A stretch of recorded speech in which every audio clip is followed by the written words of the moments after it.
იმავე წამს, როცა გვირგვინი თავზე დამოდგეს, ვიგრძენი, როგორ მიყურებდა ვიღაც ზურგს უკან. არა, ეს ერთ-ერთი იქ მყოფი არ იყო, ეს ქეთი იყო. ძალით გავიღიმე, როცა სპორტ დარბაზი ტაშის ხმებით აივსო.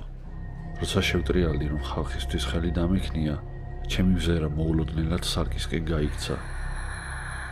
შემიძლია დავიფიცო, რომ 3 წამით გამოსახულებაში ქეთი დავინახე. მას ზუსტად ისეთი ზიზღით სავსე თვალები ჰქონდა, როგორც მაშინ, მისი სიკვდილის დროს. მუსიკა ჩადგა, განათება აციმციმდა და ის გაქრა, მაგრამ მისი მესიჯი ჰაერში დარჩა. ჩემი ცხოვრება შენ მომყარე, ტყუპო. ჩემი მეწყვილე დავითი ხელს მიჭერდა, როცა სცენიდან ჩამოვდიოდით. კარგად ხარ გვანცა, ისეთი სახე გაქვს თითქოს მოჩვენება ნახე. კითხა ღიმილით. ნეტავ სიმართლე იცოდეს. უთხარი რომ საპირფარეშოში მინდოდა. შევედი და კარებით ჩავკეტე. ამ დროს კი უცნაური ნომრიდან შეტყობინება მომივიდა. შენს მოგივრად რომ ვიყო არ გინდა? გული ყელში ამივიდა. ეს ზუსტად ის ტექსტი იყო, რაც ქეთი მომწერა რამდენიმე თვის უკან, როცა დიდი ჩხუბი გქონდა დათოზე. ქეთის ტელეფონი კი დედამისმა პირადად გათიშა მისი სიკვდილის შემდეგ. აბა მაშინ როგორ მომწერა? ნომერი დავბლოკე და სახეხელებით დავიმალე, მაგრამ ეს არ იყო ყველაფერი. ტელეფონი ისევ ზოზონებდა. ნანატ გვირგვინს კარგად მოუფრთხილდი. აბა ვნახოთ რამდენ ხანს გაგიძლებს. ხელები ისე ამიკანკალდა, რომ ტელეფონი გამივარდა. ეს ვიღაცის აუნტყოფური ხუმრობა უნდა ყოფილიყო. ალბათ მაკა ან თემო, ორივე ქეთის მხარეს იდგა ხოლმე. თითქმის ყველა მის მხარეს იყო. ბოლო დღეები მართლაც საშინელი იყო. პირველად ლიკა, რომელმაც ჩემი პრომქვინის კამპანია წარმართა, კიბიდან გადმოვარდა და მაჯაურად დილას მოიტეხა. ამტკიცებდა, რომ ვიღაცამ ხელი ჰკრა, მაგრამ იქ არავინ იყო. მერე იყო ჯაბა, რომელიც ხუმრობდა, ვითომ მხოლოდ იმიტომ მოვიგე, რომ ჩემი ტყუპის სალი გარდაიცვალა. მან ლანჩის დროს უეცრად არ წყია, თითქოს საჭმელი მომოწამლა, მაგრამ ყველა ერთ ბუფეტში ვჭამდით. ქეთი ყველგან მეჩვენებოდა. მისი ლურჯი კაბა კუთხეებში ქროდა, სიცილი ცარიელ დერეფნებში მესმოდა. მის ქოქოსის შამპუნის სუნს ტუალეტებში ვგრძნობდი. მახსოვს ის ღამე ტბასთან, ჩვენი ბავშვობის ტბა იყო. იქ ყველა გამარჯვებას ვსეიმოვდით. მარცხსაც იქ ვაქარწყლებდით, მაგრამ იმ შემოდგომის სივღამეს ყველაფერი შეიცვალა. ქეთი განსაკუთრებით ბოროტი იყო იმ ღამეს, ჩემ დამი. ღმერთო, წარმოიდგინე შენ რომ პირველი დაბადებულიყავი, მაინც მეორე ტყუპი იქნებოდი. ყოველთვის ეკო და არასდროს ხმა. მახსოვს როგორ გავბრაზდი ამ სიტყვებზე, ამის გამო ხელი ვკარი. არ მინდოდა ფეხი დასცნენოდა და კლიდან გადავარდნილიყო. ვერ ვიფიქრებდი, რომ მისი თავი ქვას ასეთი ხმაურით დაეჯახებოდა, რომელიც ყოველ ღამე კოშმაში გამყვებოდა. მისი სხეული ტბაში ჩაიძირა. მე კი უბრალოდ უყურებდი, სანამ წყალმა მისი სხეული ბოლომდე არ დაფარა. შემდეგ კი წამოვედი. მოულოდნელად მუსიკის ხმამ დამობრუნა სინამდვილეში. ბანკეთს ამ მიწურ ტუალეტში არ გავატარებ. უბრალოდ ჰალუცინაციებია. ბანკეთის დედოფლის ცეკვა გამოაცხადეს და დავითის სცენაზე მელოდა. კიდევ წამიდა ვიფიქრე დამტოვათქო. მითხრა და ხელზე მაკოცა. დიჯეიმ განათება ჩააბნელა. ყველა გარშემო გვიყურებდა. პირველი 30 წამი კარგი იყო. შემდეგ მუსიკა გაჩუმდა და დინამიკებში ვიღაცის ხმა გაისმა. ეს ჩემი ხმა იყო. არ მინდოდა მომეკლა, უბრალოდ მინდოდა ერთხელ მაინც გაჩუმებულიყო. მინდოდა მეც მომეკო კონკურსი. ეს იყო ჩემი აუდიო ჩანაწერი ჩემს ფსიქოლოგთან, ქალბატონ ნინოსთან. კლასელები გაუგნებულები იყვნენ.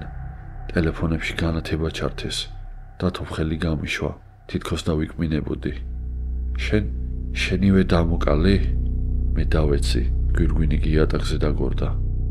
არ მომიკლავს. დაცვა სცენაზე მოვარდა. ყველა გაუგნებული იყო. ამ დროს კი შემომჩნიე ქეთის ლურჯმა კაბამ როგორ გაიარა ხალხში. სუსტად ის კაბა, რაც სიმღამეს ეცვა. კიდევ ერთხელ რომ შევხედე, იქ აღარავინ იყო. სკოლის დირექტორმა და ორმა პოლიციელმა ქიმიის ლაბორატორიაში დამტოვეს. ქალბატონი ნინო ოთახში დადიოდა, თვალს აშკარად ვერ უსწორებდა. ჩვენი შეხვედრები დაცულია, ჩანაწერები დაშიფრული. როგორ გააკეთეს? ფანჯრიდან უყურებდი, როგორ გადმოჰყავდა სასწრაფოს ორი მოსწავლე, ისინი პანიკის დროს ცუდად გამხდარან. გარეთ ყველა იდგა ჯგუფებად, ტელეფონებით. პოლიციელები გარეთ გავიდნენ, კარიდან მათ ყური მოუყარი. დიახ, ვიდეოს ვამოწმებთ. არა, შეღწევის კვალი არ არის. მაშინ დავინახე, არა ჩრდილივით, არა წამიერად, არამედ ნათლად ქეთი. პარკინგის მოპირდაპირე მხარეს იდგა. ისევ ლურჯ კაბაში, სველი თმით. ხელი დამცინავად დამიქნია და მაშინ მივხვდი ყველაფერს. ფსიქოლოგი რასაც მეუბნებოდა, ყველაფერი სიმართლე იყო. ეს არ იყო მოჩვენება, არ იყო წევლა. მხოლოდ მე ვიყავი. ჩანაწერების კოპირება მე გავაკეთე და დინამიკში მე გავუშვი. ასევე ყალბი ტელეფონის ნომერი მე შევქმენი. შემთხვევებიც მე დავგეგმე, რადგან ჩემი კარგი ნაწილი იმ ღამეს ქეთისთან ერთად მოკვდა. და რაც დარჩა, ეს იყო შავი, ბნელით მოცული, ცარიელი. მინდოდა ყველას ცოდნოდა, რაც ჩავიდინე. ხიბლით გავხედე ქეთის ჰალუცინაციას, როცა პოლიციელი დაბრუნდა და თქვა: ვიპოვეთ სკოლის სერვერზე ვიდეო, თქვენი აკაუნთიდანაა ატვირთული. და ზუსტად მაშინ გავიგონე ქეთის ხმა, უკნიდან, სულ ახლოს. შახმატი, მან გადაიკისკისა, ისევე როგორც მე.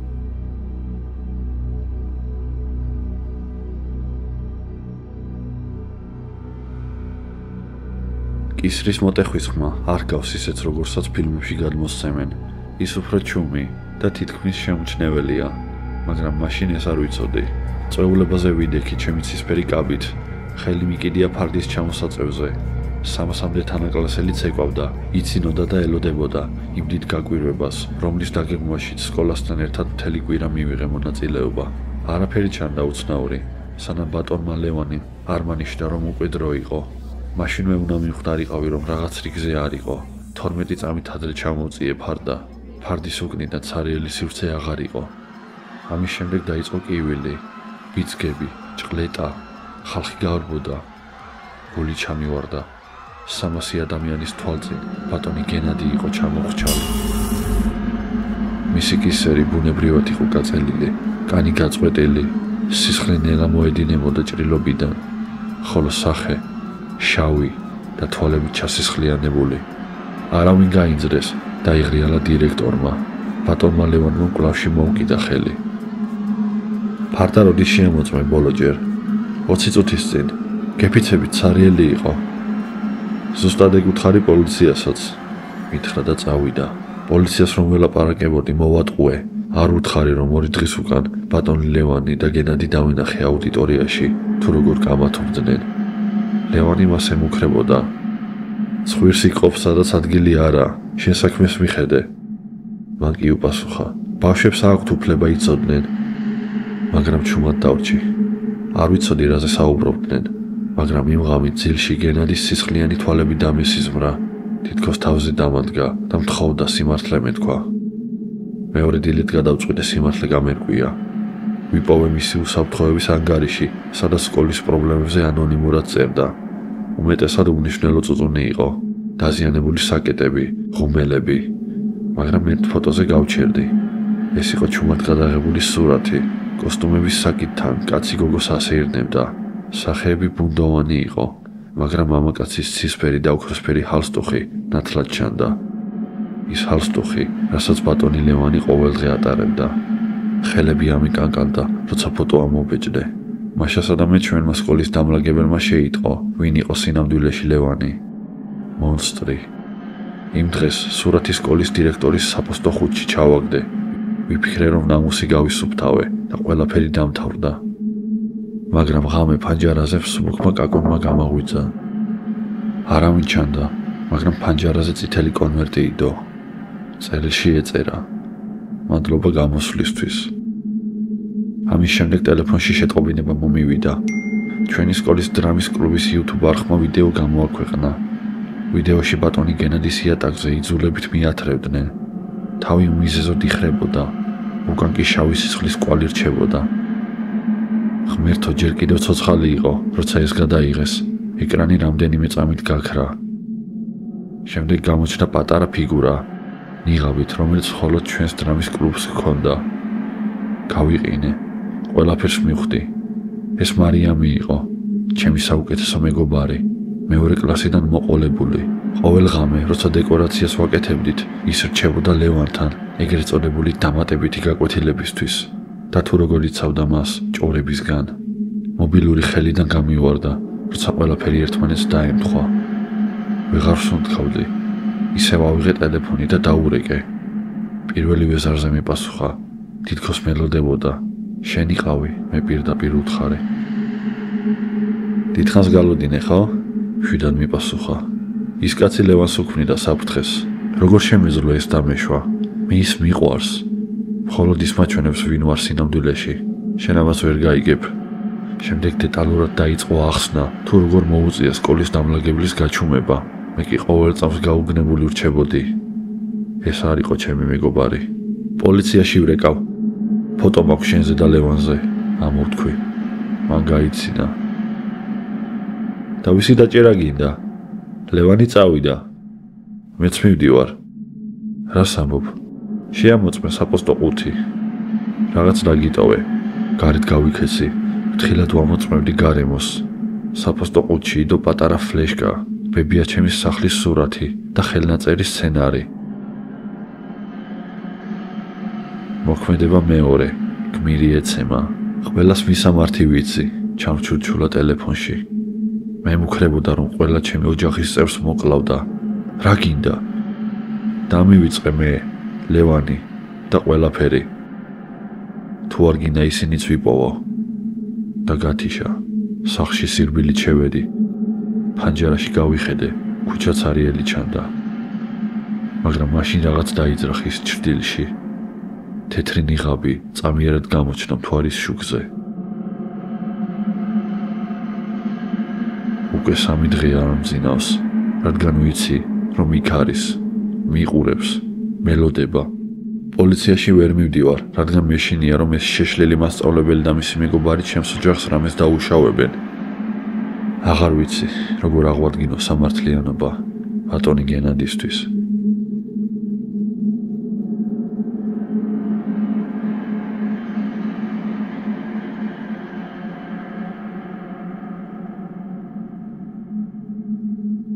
დღემდე მახსოვს ილიას სახე, როდესაც მან მეწყვილეობა მთხოვა ბანკეტისთვის და მე ვუთხარი, მე შენ თითქმის არ გიცნობ. სიტყვები, რომელიც უნებლიეთ წამომწდა მის მეგობრებთან. ილიას სახე კი იმედგაცრუებული, გულგატეხილი, თვალები სევდით სავსე. არ მინდოდა ის გამენაწყენებინა, მაგრამ ეს ჩემთვის მოულოდნელი იყო. სიმართლე გითხრათ, მას მართლა არ ვიცნობდი. ის უბრალო ბიჭი იყო ქიმიის კლასიდან, რომელსაც ჩემთვის 2 სიტყვაც კი არ ჰქონდა ნათქვამი. მანამ სანამ გადაწყვეტდა, რომ სკოლის საფეხბურთო მატჩის დროს ჩემთვის დიდი ბანერი არ გაეშალა, წარწერით იქნები ჩემი მეწყვილე ბანკეტზე. ილია ჩემს ვარზე არ გაგიჟებულა, არც უყვირია, არც უტირია. უბრალოდ გვერდით შეტრიალდა და წავიდა. უნდა მეთქვა, რომ პირადული არაფერი იყო. ამის მაგივრად კი მეც სხვებთან ერთად ვიცინე და თამაშის ყურება გავაგრძელე. ჩავთვალე, რომ ერთი უხერხული სკოლის მომენტი იყო და მეტი არაფერი. არ ვიცოდი, რომ ეს ყველაფერი მხოლოდ კოშმარის დასაწყისი იყო. ზუსტად 1 კვირის შემდეგ პირველი წერილი კალკულუსის სახელმძღვანელოს წიგნში დამხვდა. ბანკეტზე შევხვდები, წარწერით, რომელმაც ტანში გამცრა. შესვენებაზე კესოს და მაიას ვაჩვენე. ორივე განცვიფრდა, მაგრამ მერე მხრები აიჩეჩეს. ვიღაც ვერ მიხვდა უარს, კესომ გაიცინა. ლუზერია ეგ ბიჭი და მეტი არაფერი. მაიამ მხარი აუბა, მაგრამ მერე მესიჯები დაიწყო. ისტორიაზე ვიყავით, როცა ყველას ერთდროულად მოგვივიდა მესიჯი. ლამაზი გოგოები ყოველთვის წეკვავენ, სანამ დაეცემიან. სკოლის ადმინისტრაციამ ილია მაშინვე დაიბარა ოფისში. მოსწავლეთა თვითმმართველობიდან მითხრეს, რომ ილია უბრალოდ სარიელი მზერით იჯდა და ყველაფერს უარყოფდა. ვერც ვერაფერი დაუმტკიცეს. არც ხელწერილი ემთხვეოდა, არც ნომერი ეკუთვნოდა. უბრალოდ გააფრთხილეს და გაუშვეს. იმ ღამით ყველა კარი ორჯერ შემომოწმე. არაფერი მოხდა. 1 კვირა ისე გავიდა, რომ პრობლემა აღარ ყოფილა. ვიფიქრეთ, რომ ყველაფერი დასრულდა. ეს კი ყველაზე მცდარი ფიქრი იყო. კესომ 2 დღით ადრე ტირილით დამირეკა. ვიღაცა მის მანქანას 4-ვე საბურავი დაუზიანა. იმავე საღამოს მაიამ თავისი ბანკეტის კაბა დაჭრილი და საწორზე ნაკუწებად დაყრილი იპოვა. ილია ჩაიჩურჩულა მაიამ, აკანკალებულმა. აღარც მეძინა. ლოგის ყოველ ღამე ვამოწმებდი, თითქოს ისევ 8 წლის ბავშვი ყოფილიყავი. მშობლებს ვუთხარი, რომ საძინებლის კარის საკეტი მჭირდებოდა. დედამ კი მიპასუხა: უბრალოდ სროლის დრამაა, ანა. ბანკეტამდე ყველაფერი დამთავრდება. მაგრამ უფრო მეტად გამწოვდა. წერილები ყველგან ჩდებოდა. კარადაში, ჩანთაში, მანქანის მინაზე. უცნობი ნომრებიდან მოსული მესიჯები სულ უფრო საზარელი ხდებოდა. ბანკეტისთვის წითელი კაბა შეარჩიე. სისხლს საუკეთესოდ მალავს. გრძნობდი, როგორ მიყურებდნენ დერეფნებიდან, პარკინგიდან და რაც ყველაზე მეტად მაშინებდა, ფანჯრიდან, ღამით. სკოლამ დაცვის კამერები დაამატა და დამატებითი დაცვაც დაიქირავა. პირველი საათი 7 იყო. დარბაზი სინათლეებით და დეკორაციებით იყო მორთული. ილია იქ არ მოსულა. ცოტა ხნით შვება ვიგრძენი. ჩვენ ცეკვავდით და ვერთობოდით. მაგრამ მერე განგაში ჩაირთო. შუქი მთლიანად ჩაქრა. მოწყობილობებიდან სქელი ორთქლი გამოვიდა. თვალებს მიწოვდა. ვიღაცამ მაჯაში წამოვლო ხელი. შეყვირე, მაგრამ კესოს მაგავიგე. ახლა მე უნდა გავიქცეთ. მერე კი მაგიდების ქვეშ პატარ-პატარა აფეთქებები დაიწყო. დარბაზს პანიკა მოედო. მეგობრები დავკარგე. კედელთან მივედი, როცა მკლავზე სითხე ჩამომესხა. ზევით ავიხედე და დამინახე კედელზე წითელი ასოებით დაწერილი. ცეკვას არ გულისხმობდი. პანიკა მთლიანად მომიცვა. ვიღაცამ გარეთ გამომათრია. გარეთ, სადაც კივილი, მაშველები და ტირილის ხმა ისმოდა. შემზარავი ამბავი მალე გავრცელდა. ილიას ალიბი ჰქონდა. მთელი ღამე თამაშებს სტრიმავდა ონლაინ. თუ ის უდანაშაულო იყო, მაშინ ამას ვინ აკეთებდა? 2 დღის შემდეგ გოგოების გასახლეში ნიღაბი და მაიას განადგურებული ტელეფონი იპოვეს. როდესაც გამოძიება დაიწყო, აღმოჩნდა, რომ ეს ყველაფერი ილიას უმცროსმა დამ, თაკომ გააკეთა. თითქმის არ მახსოვდა, ის უბრალოდ ჩუმი გოგო იყო, რომელიც ბიბლიოთეკის კუთხეში მარტო იჯრა ხოლმე, ზუსტად ისე როგორც მისი ძმა. თაკომ ის სახლში დააკავეს, მის ოთახში სრული კოშმარი ხდებოდა. ამოჭრილი გაზეთები, ჩემი და ჩემი მეგობრების ფოტოები, გადასხმული მარკერით, თეთრ დაფაზე. ჩემი სახელი წითლად იყო შემოხაზული. როცა დააკავეს, წინააღმდეგობა არ გაუწევია, უბრალოდ გაეცინა. თითქოს ელოდა კიდეც ამას. მათ ჩემს ძმას გული ატკინეს და ეგონათ ეს შერჩებოდათ? პოლიციას მშვიდად უთხრა. ის ფსიქიატრიულში გადაიყვანეს, რათა გამოჯამრთელდეს და თავიდან დაიწყოს ცხოვრება. მართლა ვცადე დამშვიდებულიყავი, სანამ დღეს დილით კარადაში წერილი არ ვიპოვე. არ გიცეკვია, ამიტომ შეგიძლია ფეხები გქონდეს. არავისთვის მithქვავს ამის შესახებ, ვინ დამიჯერებდა, თაკო ხომ დააკავეს.